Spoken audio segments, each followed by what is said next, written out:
Hello there, it's Victor Prost speaking to you, anarchist artist, and I am here today with the beautiful, wonderful, glorious, provocative, intellectual Amanda Rachwitz,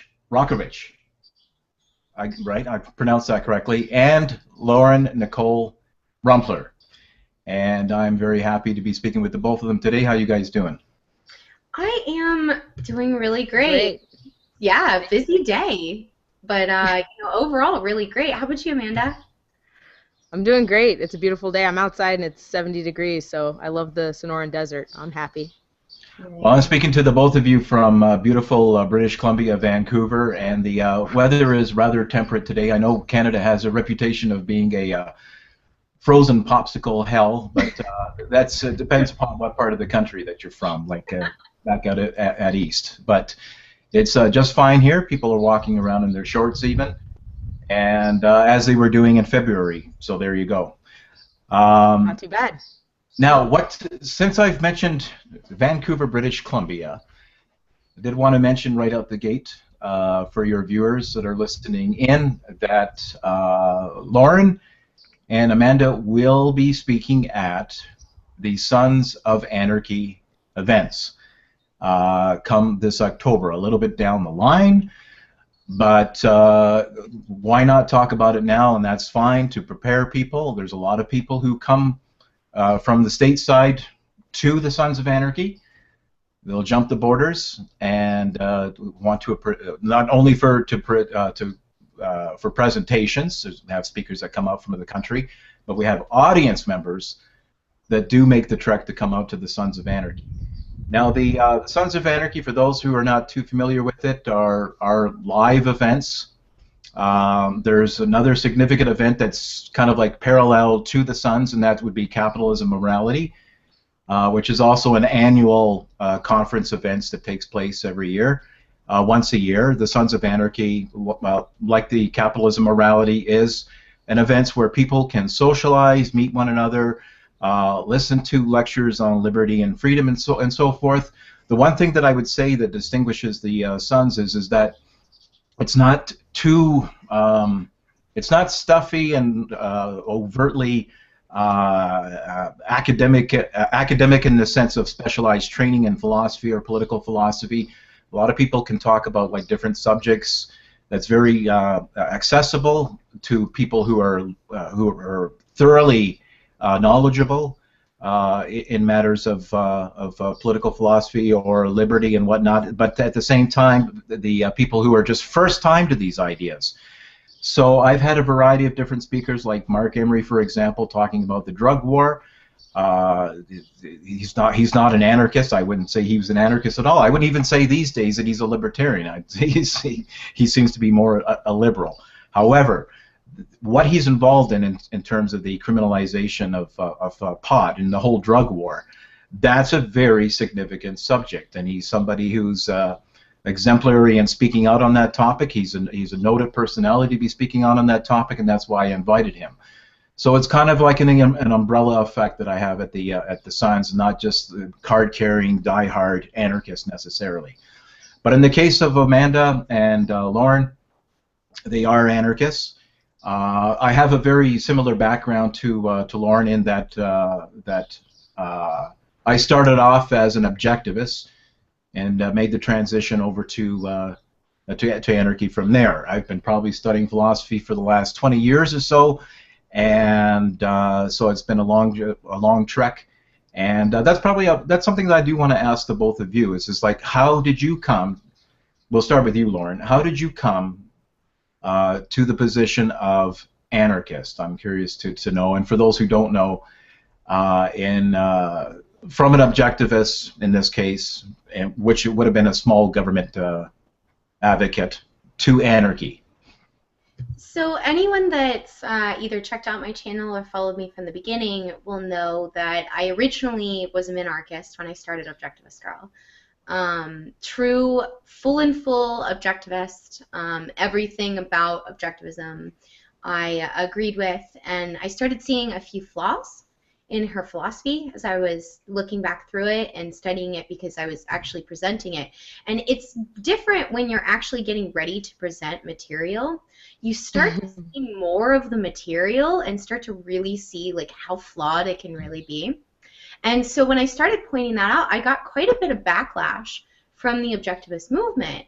And that drove me to start talking to a friend of mine, Carlos Morales, who is also an anarcho-objectivist.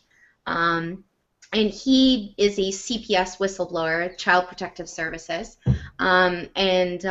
He is a wonderful human being who introduced me to Wes Bertrand because I was curious about anarchism and I wanted to learn from another objectivist. Because I wanted that perspective. I wanted to be able to understand it and why certain objectivists leaned in that direction. So what I did was talk to Carlos about it, and he introduced me to Wes Bertrand. Now, not a lot of people know who Wes Bertrand is, which is a shame. He does a lot of writing. You should look him up. He's amazing. He's an anarcho-objectivist. He has the podcast, School Sucks. He is on School Sucks pretty often, but he's not a co-host anymore. Brett Venat actually runs School Sucks. Brett Venat is an awesome guy, by the way. He is a freaking cutie. So anyway, big crush. So anyway, but then again, who do I not have a crush on? So anyway, the point is that I started talking to Wes, and Wes and I had a lot of conversations, and he introduced me to Stefan Molyneux's Disproving the State. And when I read that, I had this moment where I actually had like a mini panic attack because I realized that I was completely wrong about minarchy. And I realized that there was no way on earth that minarchy could work. And I read this article, and I literally locked myself in my room for 2 weeks and read this article over and over and over again and tried to comprise every single argument against it that I could possibly think of. 2 weeks, I couldn't come up with anything. And it was just frustrating. Everything that I came up with, I immediately came up with a reason why it was not a good reason. So it was not a good argument anytime. So basically, I got to anarchism through objectivism because I talked to other objectivists who were anarchists. So I give full and complete credit to Wes Bertrand. He's an absolute brilliant genius, and he's wicked cool, and I really enjoy my time with him when I get to see him, and you guys should all check him out. He's amazing. Yeah, and if I could just ducktail on what you said there in regards to objectivism, since we both have that that background, that is where Rand is concerned. Like I'm not dissing the Rand at all. I'm very much in favor of her philosophy and large departments of it. She basically broke down that philosophy can be broken down into basic, 5 categories that encompass no matter what the discussion or the content or the what we're discussing about. It falls into one of these categories. There's metaphysics, there's epistemology, there's ethics, there's politics, and then there's aesthetics. Where she stands with metaphysics is objective reality as opposed to some kind of like an objective, tangible world with an antecedent supernatural realm to it. So she would disavow that and just say, no, it's just the natural universe exists. That which is amendable and can be absorbed by the senses, and that leads to epistemology, that we know that reality through reason, and epistemology being the theory and validation of factual knowledge versus error or superstition or the improper uses of the mind of gaining knowledge. And then you have and then you have ethics. So when you come to ethics, whatever your conclusions are in metaphysics and epistemology, they're not self-contained microcosmic universes all on their own, where it doesn't have any influence or sway in your ethical output. It is all an integrated, interacting, all-encompassing system, and whatever the large, predominant position of a given society can have on a sociological view of metaphysics, epistemology, and ethics will lead to, lo and behold, that society's political institutions.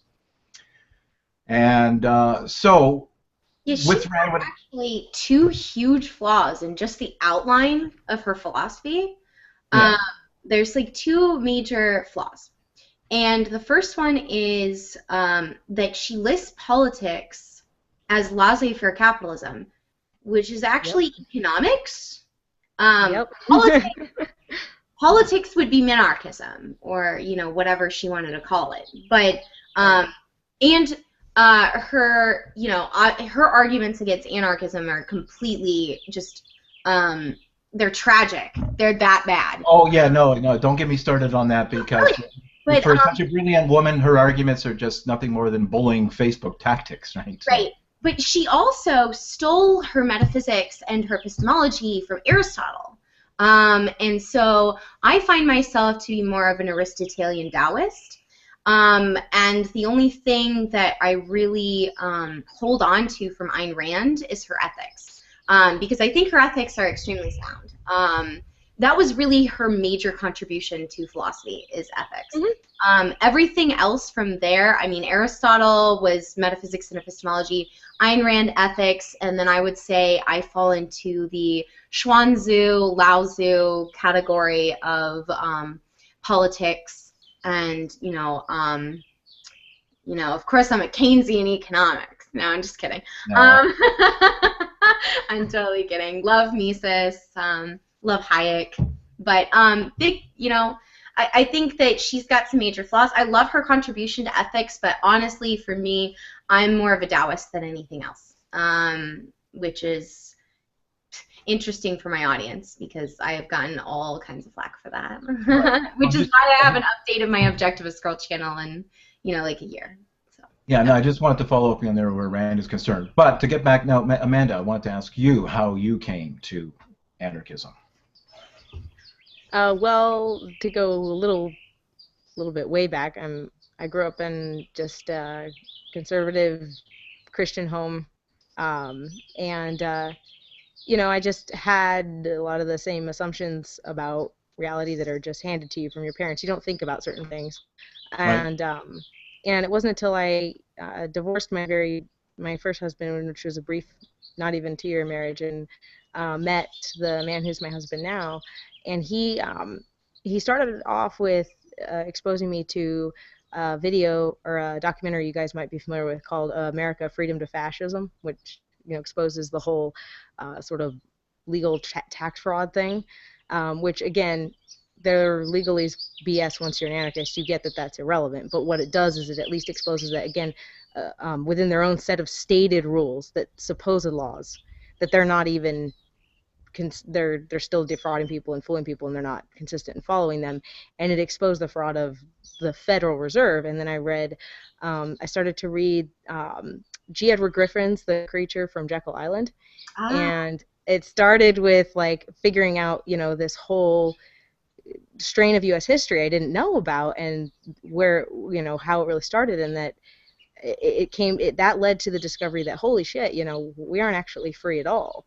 We're free-range cattle. We have a lot of nice things, but we're not actually free. And that's when I started paying attention to Ron Paul because of that, because obviously he was saying and the Fed, so I was paying attention and excited about that, and a lot of assumptions I still hadn't challenged, so I was still in minarchism, and I thought it made sense to go back to the principles of the Bill of Rights and all that. And then one day, I'm browsing through YouTube and liberty stuff on YouTube, and I stumble across the video I talk about all the time, The Philosophy of Liberty, which is brilliant, I think, because it's animated. It doesn't have people in it, so it bypasses all your visual prejudices of race and background and all that by just being an animated cartoon, and it outlines quite literally the logical progression of what liberty is and self-ownership is, starting with the individual. And I watched this video, and it's 8 minutes long, and it's discussing exactly what property is, what your individual rights actually are, and how no one gets to, claim the right to violate anyone else. If you don't want someone to do that to you, you don't get to do it to somebody else, and no one else gets to gets a higher claim on your life than you do, because if they do, then that's slavery. And I watched the video, and I'm a Ron Paul minarchist at the time. And I just did what I normally do with things. I take an idea that's sort of little foreign or a little new or something I haven't heard quite that way, and I start applying it to different scenarios in reality. So I started applying it to, you know, the gay guy that walks into a store that gets upset and he gets a bunch of media attention because that store decides not to serve him, and he thinks it's because he's gay, so he wants to sue them, right? And he wants to take their money and use the state to steal from them because they made the free will choice not to serve him. And I took that as one example, and I started looking at other examples, of, this person's a criminal because they broke the law and, deserve to be punished or whatever. And I started looking at these media scenarios over and over again where it was pitched as the person trying to extort someone using the state or trying to rob someone using the state was good, and the person trying to defend themselves against it was somehow bad and, should be robbed from. I was looking at all these scenarios and it was falling away because I was realizing if I just take that principle and apply it to every individual encounter, there's no reason, there's no way in which a group of people can just claim the right to force a set of rules on anyone at any time. There's no way that government can be legitimate. And so that applying the logic of that video throughout the course of, I'd say, about a week, just demolished my belief in limited government. And what's funny is I hadn't even thought about the word anarchism except to, imagine it means chaos, because, when you hear it around in school and in pop culture, you think, oh, it means chaos and Molotov cocktails. And I hadn't thought about anarchy in years or even that word. And I'm thinking about the fact that there's no way in which a set of people can legitimately rule over others. And as soon as I realized no one can legitimately rule over anyone or even claim the right to go and force them how to to live a certain way, I thought, there's a word for that, because that means no rulers. And I did remember that the literal term of anarchism was no rulers. And then I thought, wait a minute, that makes me an anarchist. And that's not scary or weird. That's actually freedom. And as soon as that occurred to me, it was sort of one of those holy shit moments, because everything, your whole reality that you had just goes and just kind of falls away. And so I was like, holy crap, that's okay. And I was feeling kind of disillusioned and a little bit, you go through a state of almost depression. I'm not a depressive person by nature, but I did go through this state of like feeling overwhelmed because you see all these things wrong with the world, all these lies, all this corruption, and you feel discouraged. And it was a few weeks later after I became an anarchist that I stumbled across a Pork Fest video of Larkin Rose on stage, and he was talking about not being a coward and standing up and adding your voice to the other voices standing up and speaking and saying, this needs to change, this is wrong, this has to stop. And he sort of created this immediate conviction in me, because as a mother and as somebody new to all these lies and all this evil and seeing it for what it was, I was feeling very afraid and like, I don't want to make waves and I don't want the government to bother me and I don't want to, be harassed. And he inspired me in a way to go, you know what, no, when things change and are finally different and there's a different world, I want people to be able to say, or my grandchildren or great-grandchildren to be able to say about me, you stood up and spoke when the majority of people didn't want to hear it or didn't like it or would have mocked you. You did something to try to make that change. You didn't just sit down and shut up and be quiet. And that launched me into about the next year or so, just progressively getting, expanding more and more of my influence and then gaining more confidence in speaking about anarchism and talking about just clear thinking about reality. Because once you demolish that, it sort of does this thing to your brain where it starts to affect the other ways you see reality, because that's a use of logic. That's you being able to see reality as it really is in a huge way that you didn't before. And so naturally your brain starts to apply that better way of thinking to other things. And I started just sort of regaining my critical thinker back that the schooling system sort of robs us all of. And over again, I saw how people had all these bad assumptions or unclear thinking about reality. And I thought, I just want to be a voice that helps people clear that fog in any realm of their life. And so that's what I sort of became about. And that's now, that's how I got to where I am today. Yeah. Well, I can appreciate the what might have been when being exposed to these ideas as an existential crisis. Kind of like a cognitive dissonance, as the popular phrase has been going around, is kind of like the veil being lifted, and it can be like you're looking at some, I don't know, like something that looks like a beautiful meal that's always been presented, and then you turn it over up on its side, and there's some maggots underneath it. That's what the experience can be like. And I have, as for myself, you know, like I said, I've been studying philosophy for the last, 20, 25 years. I know I've just aged myself there. And I've always been of the bent. Yeah. I've just, no, I've been studying it ever since I was 3. No. Yeah, so I've always been of the bent of not being happy to accept intellectual hand-me-downs. And I've always been a natural rebel. And so that's always began my interest in philosophy, and I've read all the philosophers. I've studied under John Redpath at York University, who was an objectivist professor. I've read Rousseau. I've read Kant. I've read Marx. I've read Plato. I've read Aristotle. I've read Bertrand Russell. I've read all these people, and basically, I got to, when it came to anarchist thinkers or libertarian thinkers, I just read on the cusp of people, you know, like a lot of foundation and anarchist thought would come from people like John Locke and property rights. I read those guys, but I never specifically read anarchist thinkers, whether they be of the I guess the ANCOM variety, whether it's Kropotkin or property is theft, or one of those guys, or the anarcho-capitalist leaning guys like Murray Rothbard. I just accepted it, going back to Rand again, and the whole objectivist orbit that kind of veered me away from exploring those thinkers was that they presented it entirely as like this is completely beyond the pale. I mean, an objectivist will sooner mount the stage to debate a Marxist socialist, but to go up onto the stage with a libertarian or an anarchist and in any format is just beyond the pale. You know, and guys like David Kelly were ostracized by the more orthodox objectivists for giving a lecture, giving a presentation to a libertarian conference, just for that. So as far as the orthodox objectivists are concerned, like anarchists are lower than well shit.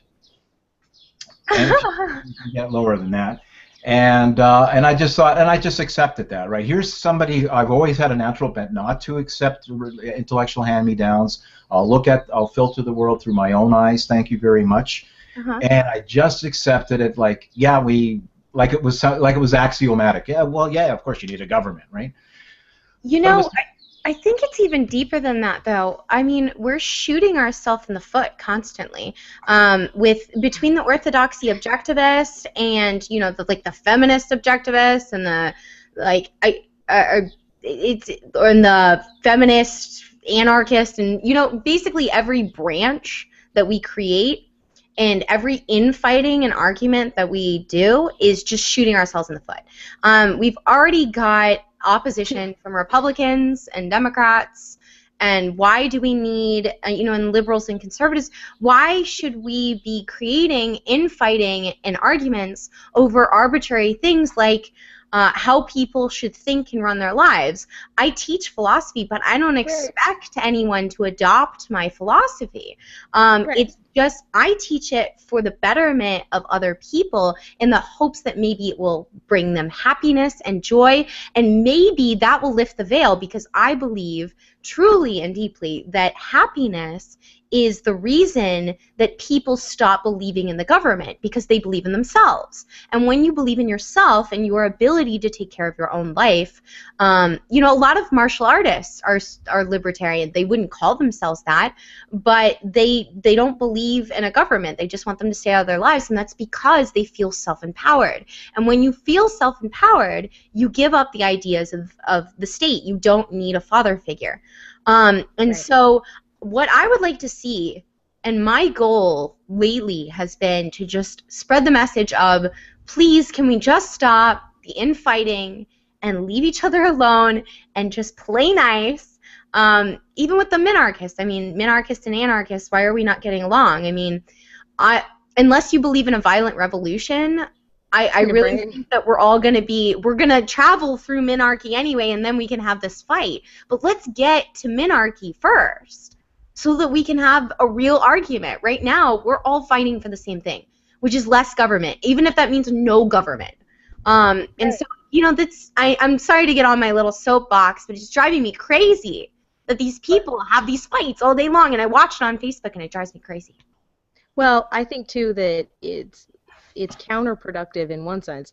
Even if I say at the debate that Larkin had with Mark Skousen at Anarchapulco, in that debate he points out, others have pointed it out, even if I have the logically correct position of being all the way anti-political, being all the way anti any form of coercion, you don't win people over by going around saying I'm morally superior, bang, bang, bang, bang on the head, because most of us, now some of us need that, and otherwise we won't challenge our own beliefs, but the vast majority of people don't respond well to being beat over the head and being told everything you believe is wrong, you're immoral, you're a bad person. Exactly. That's what I talked about during my talk at Anarchapulco. I talked about just shut up and listen to the other person for a little bit, so that you can actually hear their argument, then find a point of agreement so that you can have a discussion.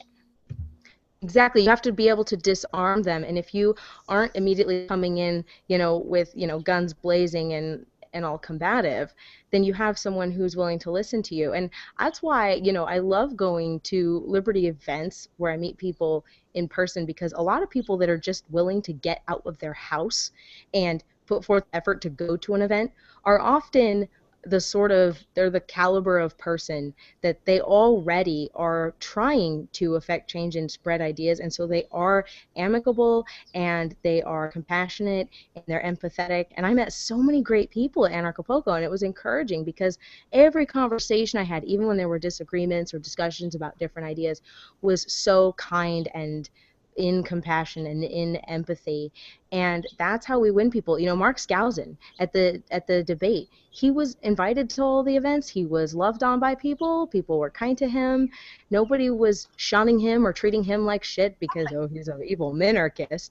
And you know what, and I think that in large part that had to do with his willingness to feel free enough to admit the following day after the debate, hey, I lost. I mean, that takes serious humility to be able to do that in front of a room of people. Exactly. And so demonizing people, right, and demonizing people because they're earlier on their journey than where we got to doesn't make any sense. How are you going to get them to where they need to get if you're busy saying, you're evil and bad and stupid?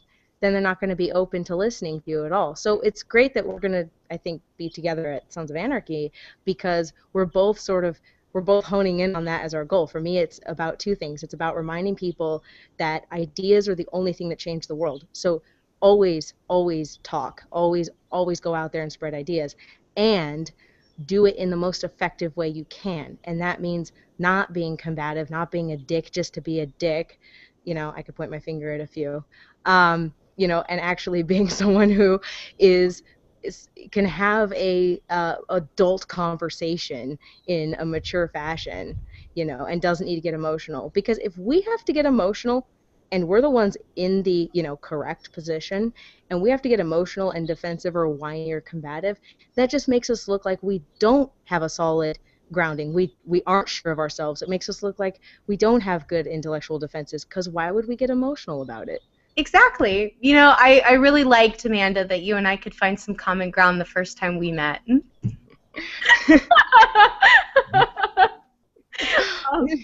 Which is that we both appreciate flattery. So for those of you that don't know, I'm kind of a flirt. That's normal. And when I met Amanda, I had thought, because Amanda is very friendly. She's a very friendly person, and she'll talk she's very sweet, and she'll always say nice things and compliment you and be sweet. And so before we got to Anarchapulco, I had been messaging with her in a big group chat between all of the quote-unquote babes. And, and I thought to myself, she is a babe. I mean, look at her. She's gorgeous. And I totally thought that she was flirting with me, like, the whole time. And so I get to Anarchapulco, and what did I say to you, Amanda?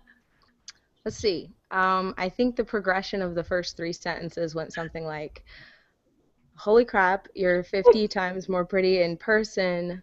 Do you like women? I'm sorry, I'm drunk." Which was a great opener to be And created. I had just met Larkin Rose, so I was in even more of a tizzy because I was around Larkin and you were there, and I'm drunk and I just don't even. Anytime anarchists meet, it's always a good time, guys. It's always entertaining. And the great thing is Lauren is, she's obviously not a creepertarian. She's super respectful. No, I totally am. So Lauren, you're not supposed to try to talk yourself down. I'm trying to help you. You're trying to help me. I see that. But yeah, no, I'm a creepitarian. Everybody knows. I'm proud of it. It's cool. Your in-your-face gregariousness is taken well. No worries. I'm not a shrieking violet myself, and once I've had a few joints in me, I might seem like a different person, just even more lovable. That's all. But which is my choice of narcotic, by the way, versus alcohol. That's good, because alcohol makes you stupid. As I experienced meeting Larkin Rose for the first time. In fact, we have it on video, me meeting Larkin. I went down to the ATM to get...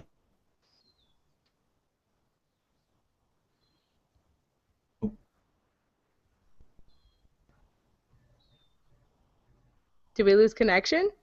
Hello there. Well, I'm back. I think we had a little interruption. Oh. I can see you. Is Lauren back? I don't see her yet. I see Lauren. She's on freeze frame. I think she probably had the tech issue there. Oh, okay. Hopefully hopefully she's... But she'll be refreshing, I imagine. Yeah. That's happened to me a few times on these things, and where I've had to log back in and sign the agreement thing. But I think she'll come back here. I mean, is this something that? I don't know if this is still recording, and if we can be heard from the audience. Yeah, it says live. So if somebody were watching right now, they can see. Oh, okay. But I think, but I'm assuming she can also. I think she can also choose to take it. She can choose to. I think with anything on YouTube, you can edit your videos, as far as I know. So she can still choose to edit. So that I think it has that forward. She can edit it out going forward. So see, she disappeared. So I think she'll come back here probably in a second. Yeah. I did want to ask you, if we're still going live and without the necessity of having to cut this out necessarily, I did want to ask you, and which I will ask Lauren, of course, what are you going to talk about at Sons? What's your subject matter to? Well, for those who don't know. My website is the Dragon. We lost you there for a little while, and that's okay. It happens. It happens. It's just a tech issue. And I just moved on to another question to ask what you guys are going to be talking about at Sons. So. Yeah, it actually wasn't a tech issue. My cat decided that he wanted to yank my computer out of the wall. Bad cat. Spoiled by the cat anarchist. Yeah, he is a little anarchist. He's a terrorist. He's Ivan, my terrorist. Oh. Yeah. The Russian terrorist.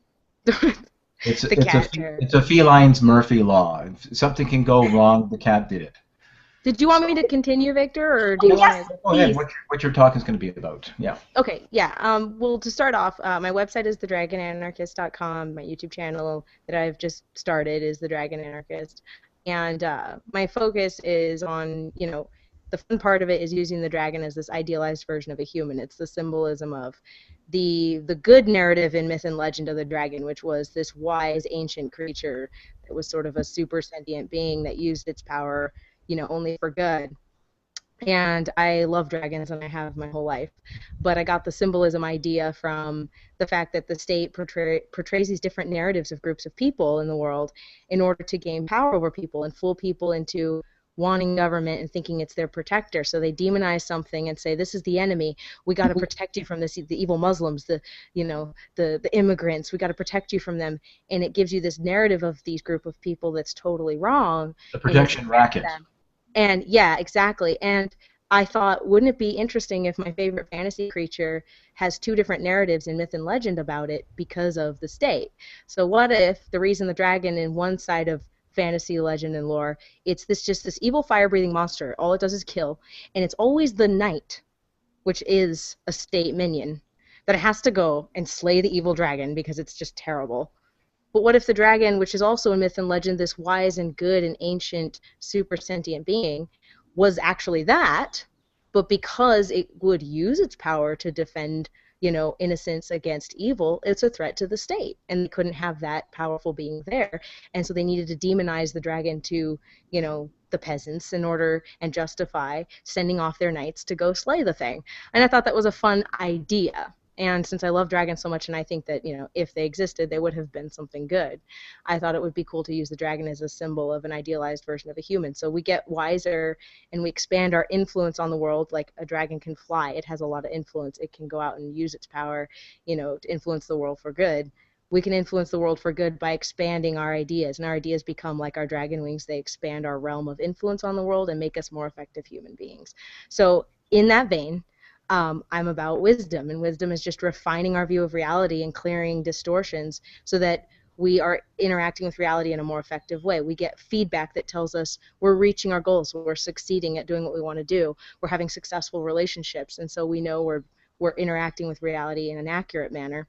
And I want to explain to people and sort of do a presentation that interacts with people a little and explains the wisdom of the dragon, which is clear thinking. And some of the thought exercises I figured out in my own brain, simple questions you ask yourself about your own thoughts and about your own others in conversation, like conversational tools, that help you get clearer on what's real and also help you uncover irrational or contradictory assumptions you have, things that are not consistent in here. So I'll be sort of talking about those tools that people can use on how to become better thinkers and therefore become better and more effective humans. Part presentation, but also very interactive as you're going along. Mm-hmm. Yes. Is that it? That's all it'll be? Okay, great. Yeah. Yeah, the insofar as using symbols and artistic elements and communicating an idea, that's a very old stock and trade for sure. The art has a very definite way of reaching people, unlike other modes of communication. Take, for example, it's said that Atlas Shrugged is only secondary in terms of sales to the Bible. Yep. Now, the reason why the Bible is enormously successful and has been incredibly influential is because it's told in parables, because it's told in a creative format with a beginning, a middle, and end, a conflict, characters. There's battles going on. It's good fighting evil. And so it's not presented just as a dry academic track. There's a lot of poetry in it too. A lot of poetry in it as well, right? So this has a means of gaining a wide audience, and that's why, like, just like businesses that have logos and memorable taglines and memorable jingles that stay with you. That's something that the state has implemented as well. It has its flags, it has its emblems, it has its anthems, and so that's why you can emotionally connect to it. You stand, you put your hand over your heart, you sing the national anthem. This is all ways of getting a communication across. Propaganda. Propaganda also uses artistic elements as well, whether it's in a visual poster or if it's in a play or whatnot. It's symbols and artistic means is a very effective way of communicating an idea.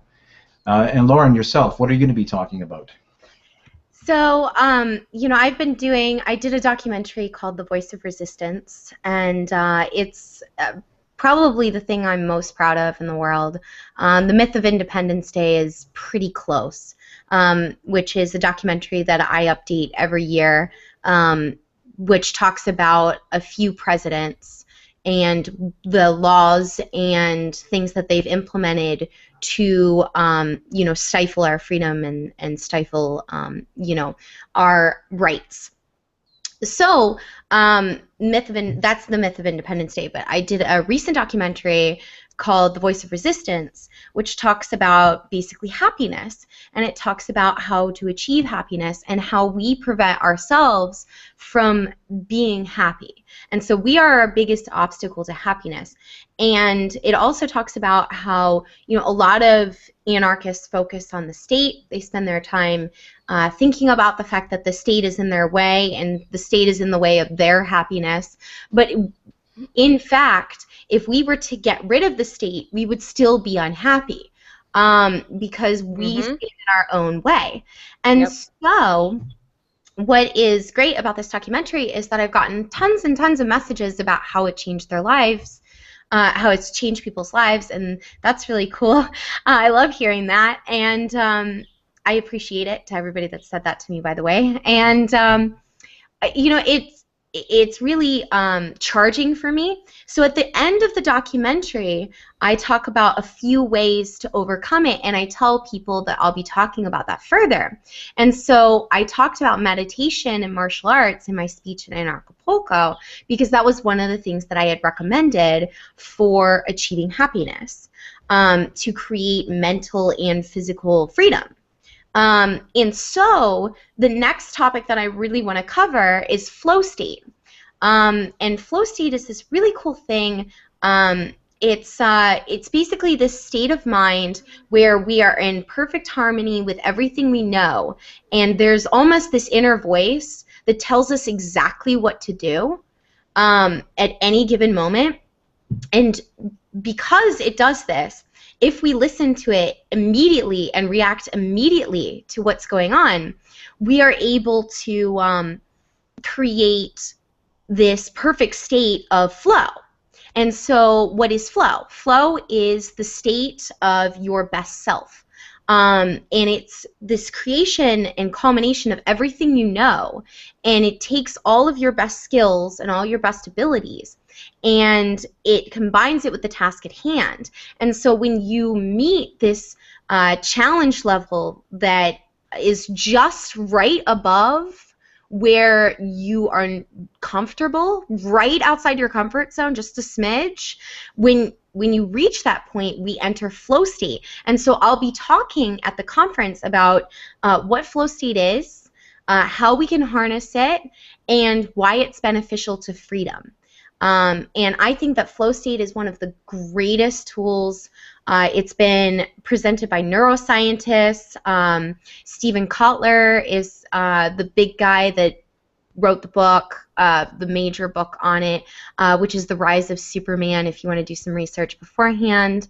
And that's really where I learned about flow state, and I've been studying it, and I've gotten to talk to several amazing people about it, which is really cool, and I'm hoping to have Stephen Kotler on my show eventually. I've been in touch with him, and we've talked a few times. He's just very, very busy. But anyway, Stephen and I have talked about flow state and the difference between that and meditation, and I think that there's a lot of elements that are similar, but also some elements that are really essential to incorporate if you want to achieve personal happiness and freedom. And I think that most of it applies to work life, but it can also apply to other skill building and things. And I find that when you are working at your best potential, and when you are creating, when you're involved in a business that makes you happy and doing well and being successful at it, you end up with a much higher quality of life. And so that's why I want to present flow state. And so that's what I'll be talking about, is flow state and how to enter it and why it's beneficial. I'm really excited about it because I get to do some neuroscience, and I love neuroscience. Well, that's great. Yeah, and you know, the thing about the Sons of Anarchy too, like it's all going to be very. Maybe you get the idea from looking at different photos. Maybe you saw the Press for Truth coverage of it, but it's not very like sitting in like in your chair in some big conference room. It's in a bar that has a lot of character and a lot of history, or a club, not a bar. It's very laid back, so when people are listening to these talks, they're having their beers, and it's very has a social component to it as well. So it's not I love that. Yeah, yeah. So very laid back, very cool atmosphere. Very popular bands have played there. So it's very conducive or accommodating to to shows, and which we'll get to that in just a minute too. Now I did want to ask you perhaps like one final question. It's a big question to both of you, and I'll just preface my question with this. I don't know if you both know, but Stefan Molyneux, I did know the man. I met him back in the 90s. I was born and raised in Toronto, where he lives. And I've hung out with the guy a few times. We've had, even way before his internet philosophy podcast career, back in the 90s, when we were just two guys traveling in the same circles and going to different lectures. He comes from an objectivist background as well. And we used to talk about all types of things like non-aggression. We talked about circumcision back then. In the 90s, we talked about spanking and all of that, and with its implication to rights. You know, do children reach the full? Do they have the rights of a full rights-bearing adult? Let's say, you know, these type of questions. Now, at one of my talks at Sons, and I know that there's people that are divergent on this, but one part of my talk at Sons, I talked about what I call the three pillars of society. The three pillars of society that has the greatest influence on molding a human being. Not that this dwarfs or defies free will, of course, but those three pillars in society are the family, religion, and the state. Now, obviously, they have a very great influence on shaping the development of a person, for good or for evil. These institutions have their things, such as they are, have reinforcing negative repercussions. For example, let's take the family, where the child is first introduced into the world, where the child is exposed and introduced to the conception of ethics, in this case. Not a rationally validated any kind of ethics, but in terms of normative inputs, bad, good, and so forth, right or wrong, but it's an normative element. Yeah. For example, it really comes down to popular child rearing, wretched as it is, I think, widespread as it is that this little baby here is like just a little bundle of original sin that needs to be cracked down on, God damn it, because if you let those kids get way out of hand, spare the rod, spoil the child. So you have this top-down hierarchy when it comes down to the parents, and it does come down to do it because I said so. So that type of authoritarian ethical approach is what the child is exposed to. And that form of parenting can be widely criticized, as it is, even of course, in the anarchist movement now, with the whole phenomena of peaceful parenting. And then now you have religion. It comes down to that, where it says, "Do it because I said so." With the parents, "Do it because I said so, or I'll ground or spank your ass." Religion is, "Do it because I said so, or I'll burn your ass forever." As whether that message being communicated through the priesthood from the pipeline to God. And then you have the state, which is, of course, "Do it because I said so." Now, there's a lot of people, they hurl over these two institutions, and they go right to the state, right to the state, hurling right over the head, which some people would argue that the state is nothing more than a manifestation of those two first institutions. The type of parenting, rearing that we receive, and of course a lot of people will say statism is religion. There's so many parallels and comparisons between religion and statism. In fact, people would just say that or the state is just the secularization of a supernatural, authoritarian, top-down, hierarchical religions. So, would you agree with this assessment in terms of like that if we are to really make a difference, that we just cannot talk about free markets, that we just cannot talk about like raw, economics, that it comes down to psychology. It comes down to deeper philosophical questions. It comes right down to goddamn parenting. Would you agree with this? Lauren, do you want to answer first? Yeah, I mean, of course, I believe that philosophy is most essential. That's why I talk about philosophy. That's my main shtick, is philosophy.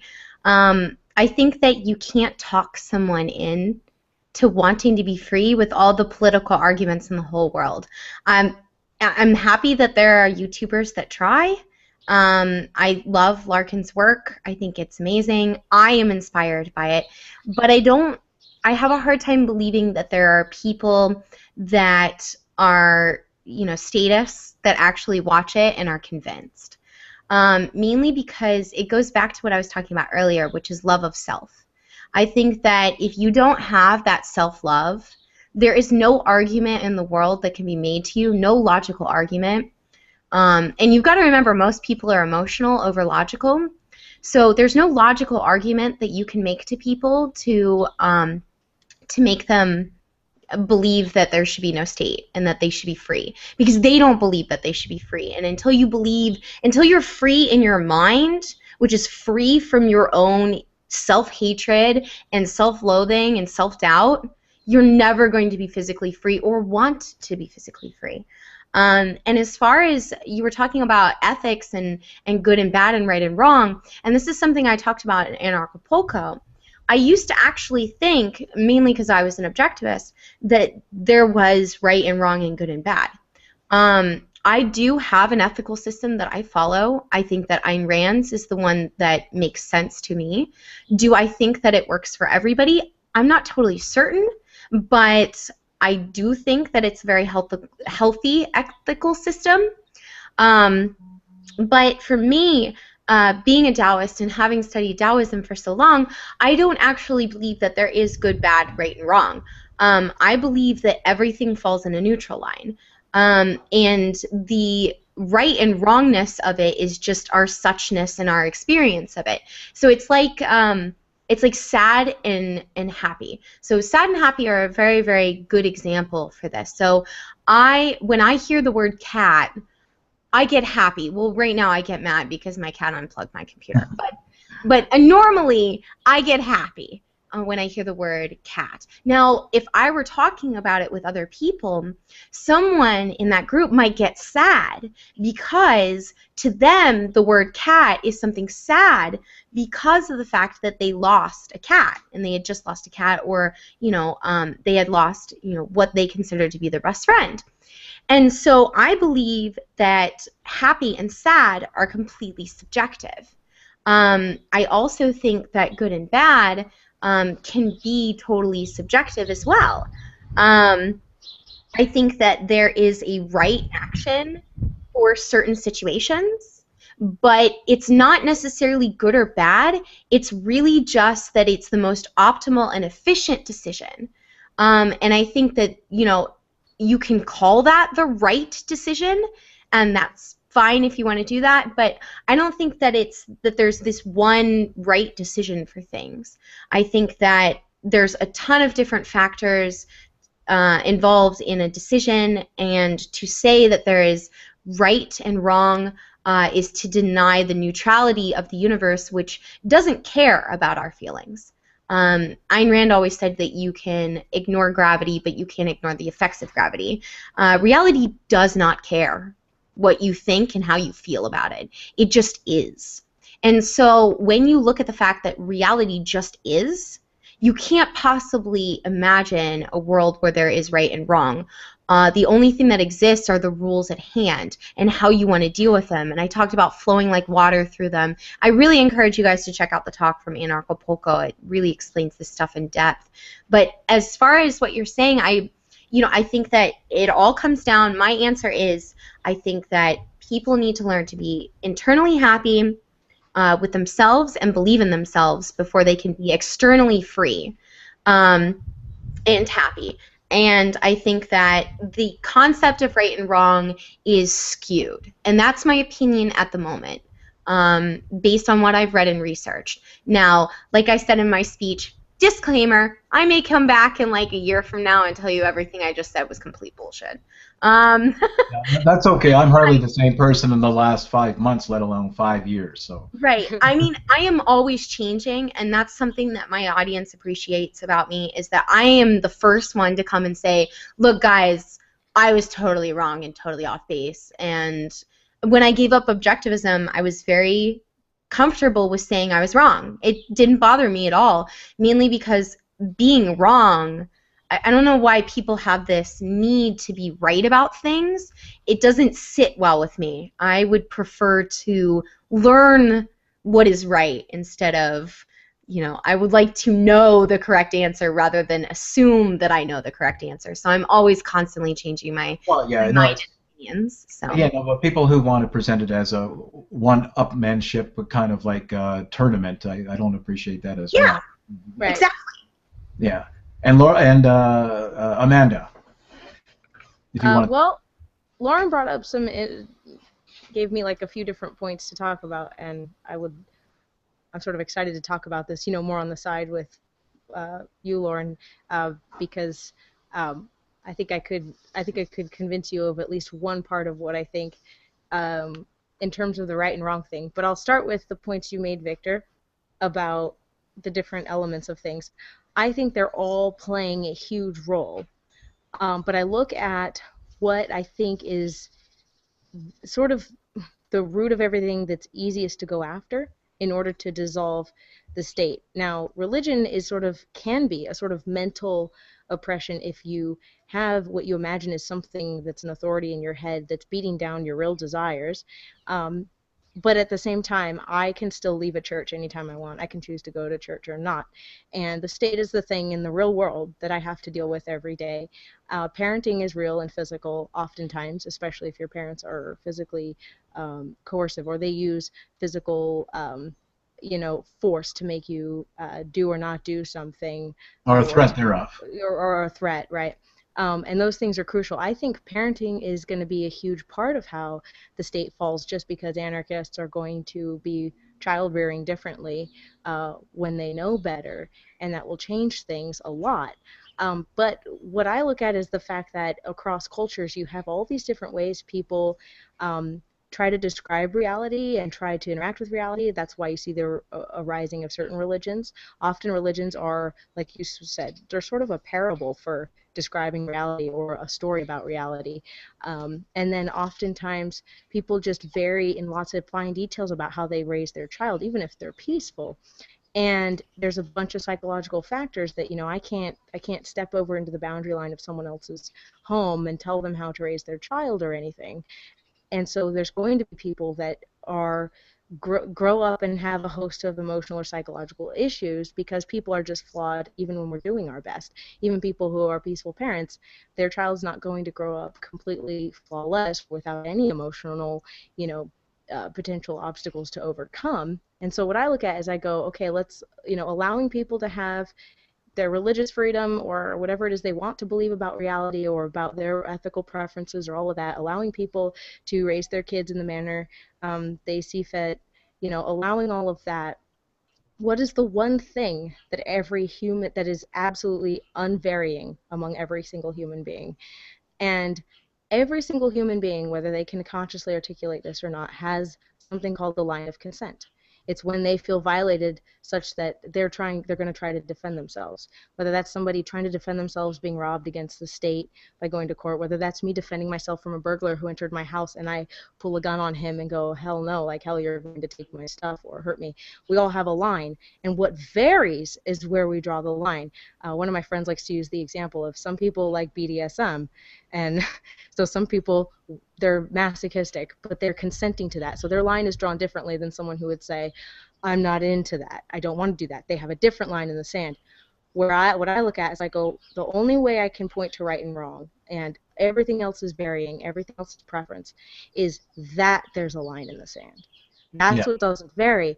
And what coercion or the violation of free will is the only thing I point to as a rubric for right and wrong. Because, yes, everything else varies. Everything else is preference. How I feel about things emotionally, what makes me happy, what makes me angry or everything, like there's a billion different factors that go into that, and so trying to create any kind of detailed moral rubric immediately fails. But if you just go, what doesn't vary among humans? Well, we all are trying to stay alive. We start with square one. We're trying to do and be. That's what a baby starts off doing. A baby starts off with a sense of natural fear because they feel their body, they feel an awareness of pain. They have pure will. And my theory is that, humans start off with something just called pure will, literally the desire to be and do and stay that way. But they have absolutely no concept of the world around them. So they start off with zero knowledge. The parent comes in where they say, I understand you have no less will than me. You have the same pure, unfettered desire to use your life and your faculties the way I do. You just have absolutely no clue how to do it, so you could shoot yourself in the foot by running off a cliff when you're 2 years old.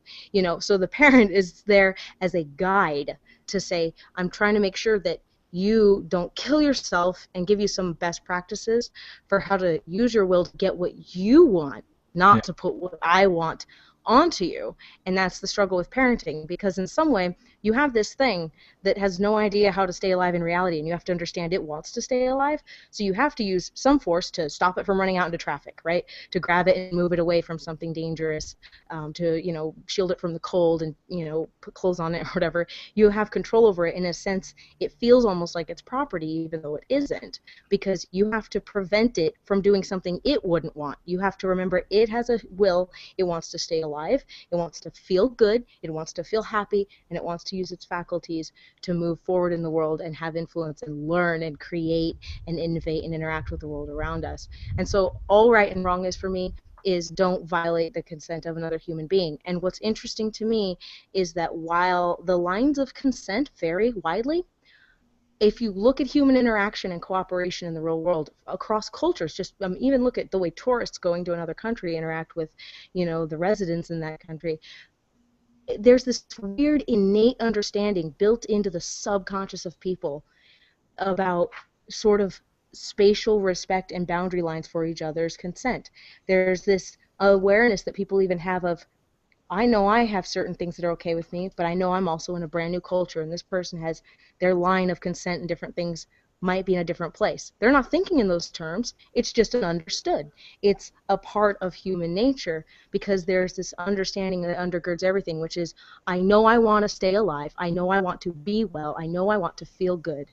And if I want that, I don't want to take it from someone else. So the sociopath that does something wrong, in quotes, the only wrong they're doing is intentionally violating what they would defend against themselves. And that's the interesting thing. It's universal among humans in that even the tyrant who wrongly believes he should get to violate others' free will is also being irrational. Because why? He doesn't want his will violated. Go try and kill the tyrant, watch him defend himself, right?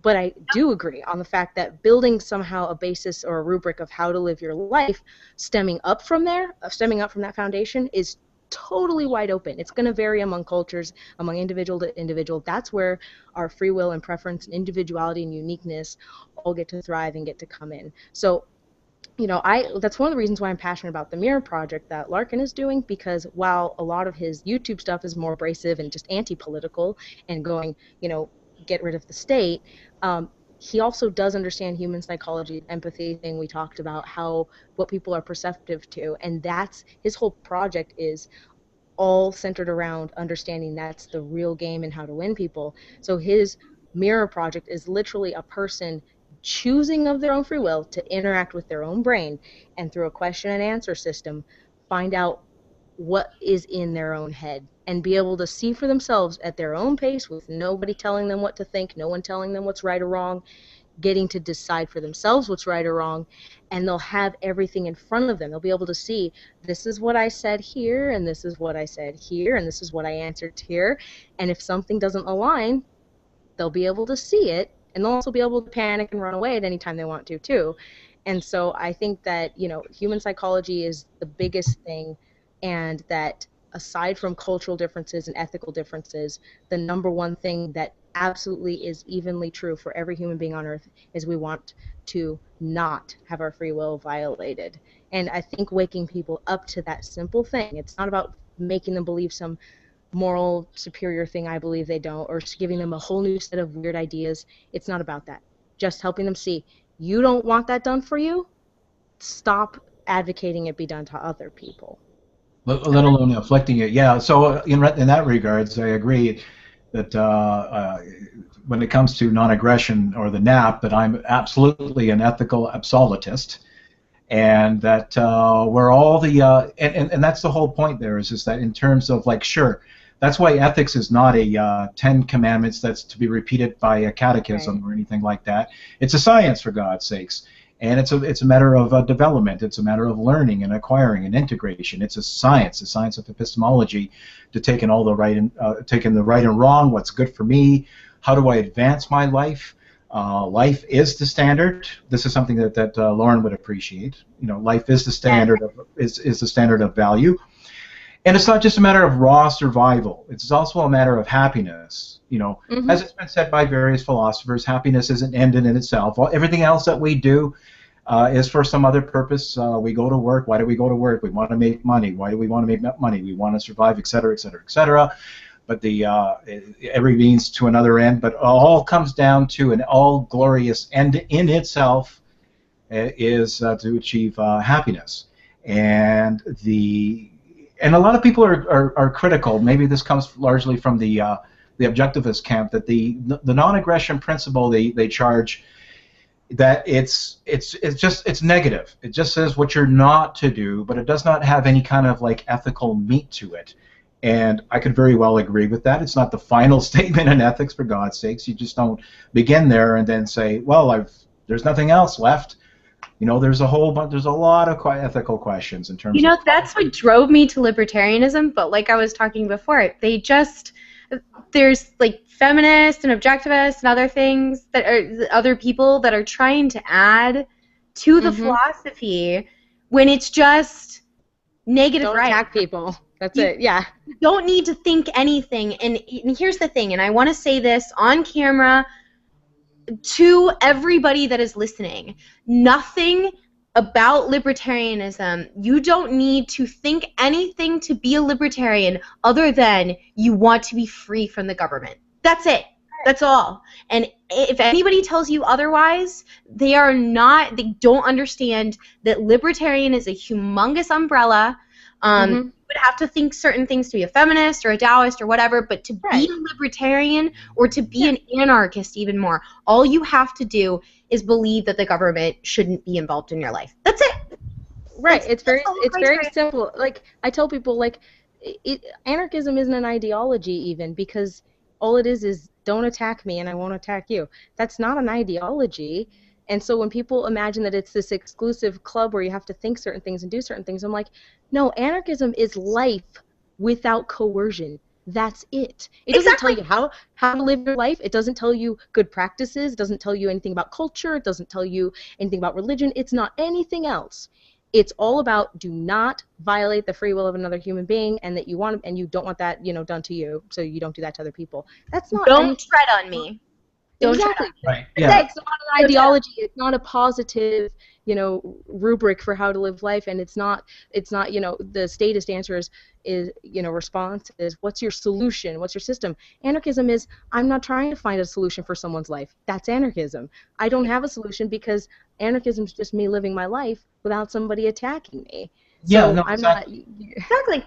So, I mean, I always say I'm not teaching anarchism, I'm teaching philosophies. And you pick the ones that I teach that you like most and apply it to your life. But just as a side note, it would be nice for you to respect other people's philosophies, because anarchy. Leave people alone. Let their little light shine.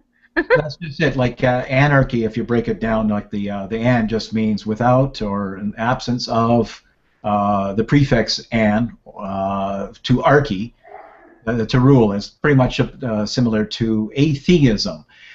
Once you remove theism and you have atheism, you don't necessarily have a communist. It's the only thing that's incompatible with atheism is theism. Okay, from there You can be an objectivist capitalist or a Marxist or a materialist or a naturalist or a utilitarian or a deontological ethicist or whatever. Exactly. Yeah, so the... if you break down the word anarchy, archy is control and an is without. So it's literally just without control. That's it. That's all it means. Don't add things to it. That's it.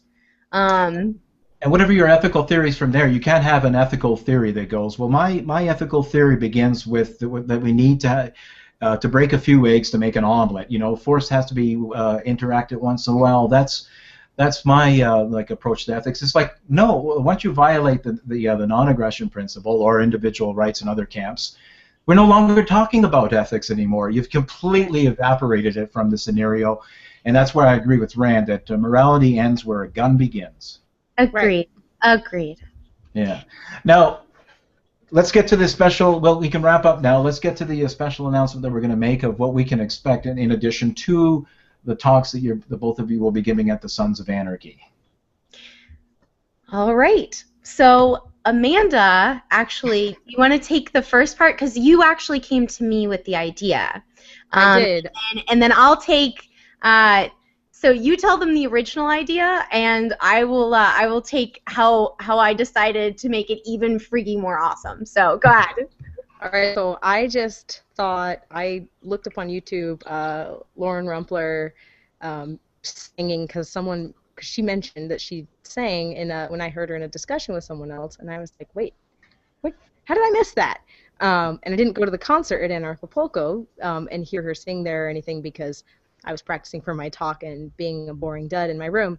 So I looked her up on YouTube, and I'm listening, and I'm like, holy shit, this girl can sing. And I've been singing like my whole life, and so I thought, well, we're both going to be in Vancouver. So I messaged Lauren, and then Lauren said... So we are going to be singing together, but we're not going to just be singing together. Amanda and I are writing a song for Sons of Anarchy, Sons and Daughters of Anarchy. We are so excited, and we really hope that you're going to love it. So over the next few months, Amanda and I are going to be working on a brand new song, and oh, this is going to be so fun because I have not seen, it may have happened, but I have not seen two anarchist women do a song together yet. So this is going to be... It will be a first. So... Great idea, Amanda. It'll be a first and only at the Sons of Anarchy, so there you go. Woo! Woo! Well, yeah. Now listen, I did want to touch on just one more thing here. Now, in terms of the wear and tear expenses and whatnot of making it out to Vancouver, as as you made it out to Acapulco, there's the issue of funding. The anarchist libertarian community, despite the divergences and in-house fighting, there's a great camaraderie. There's a trust there that's immediately assumed as well. There's that component as well, and it's a generous community that helps out each other.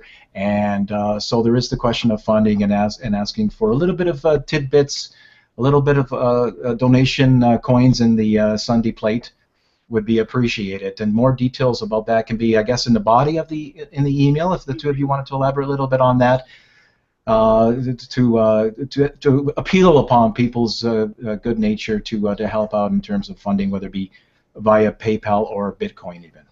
Yeah. Amanda, do you want to take this? Yeah, that's fine. I was just going to say that I know you can donate by I believe we both have Bitcoin addresses. I know I do.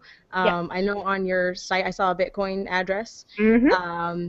So you can donate via PayPal to Toothruthy, which is TOOTRUTHY @gmail.com. And I have a Bitcoin address I've posted on my Facebook page. I'm also going to post a Bitcoin button on my Dragon Anarchist website in the next day or so. I just haven't figured out how to do it yet. But maybe Lauren can help me with that. I'm going to post a Bitcoin button there. And then I know Lauren Rumpler, her first and last name @gmail.com. You can donate to her via PayPal. But I urge anyone who supports our work and values it and wants us to get it out to more people. You know, if you see value in what we do, be willing to support that, because it's absolutely expensive to just travel about, and we both know it. Yeah, and of course, and keep in mind, even though like there's a very large and enjoyable part to it, travel, come to meeting people, seeing Canada for the first time. There's all that though, but there is the expense, and at the same time, you're not charging for your talks. You're in this sense, it's a very much an example of a generous spirit, and I hope that would be reciprocated. So people to throw a few coins your way. For some people, maybe $100 is hardly a drop in their bucket. Maybe it's too much for other people. So even if it's $5, $10, if this accumulates, it all adds up. And even for those who are unable to attend the event, of which Lauren and Amanda will be appearing, you still will be able to hear the show because it will be recorded. But it's a matter of making it happen and covering some expenses. So to all the anarchists and libertarians out there, I do appeal to you to toss in, and it would be greatly appreciated. If you want to remain anonymous, that's fine. If you want to give your name, you will give kudos at the show. So I guess that's it. We'll wrap things up. Any final words? Yeah, guys, we appreciate any donations that you can give. Amanda and I are splitting any donations, so you don't have to choose between us. You can send it to either of our Bitcoin addresses, either of our PayPal accounts, because she and I, we're a team, and we're both really excited about this, and I think that our talks could greatly benefit the world at large. Especially, Amanda has talked about some really pivotal things on her, on her channel, and she's done some amazing things. And I'm excited to work with her, and especially on this song. And let's go out and make it happen, because life's short, and we only have a very limited time to spread the message of liberty, and then we turn to dust. So, so let's make it happen. But thank you guys so much for everything that you do for me and for Amanda in advance. We appreciate it so much, and we're going to work on a way that maybe you can watch the talks live through Google Hangouts. So we're working on that, because we want to thank you for everything that you do. What you guys do, even just watching our videos and sending them out, just does so much for us. We appreciate the fact that we are able to give you something that you believe is valuable, and we appreciate that so much.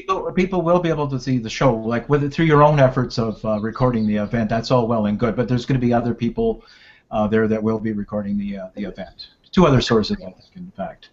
Awesome. And yeah, so it's all good. For those people who donate, it's not just a good deed. They will be able to enjoy the show as well, but it's a matter of just covering some basic expenses and to make it possible and feasible in the first place. Okay, great. Awesome. So I'm off to another appointment. I'm going to sign out. Thank you so much. It was absolutely beautiful talking to you. Thank you, Victor. Thank you, Lauren.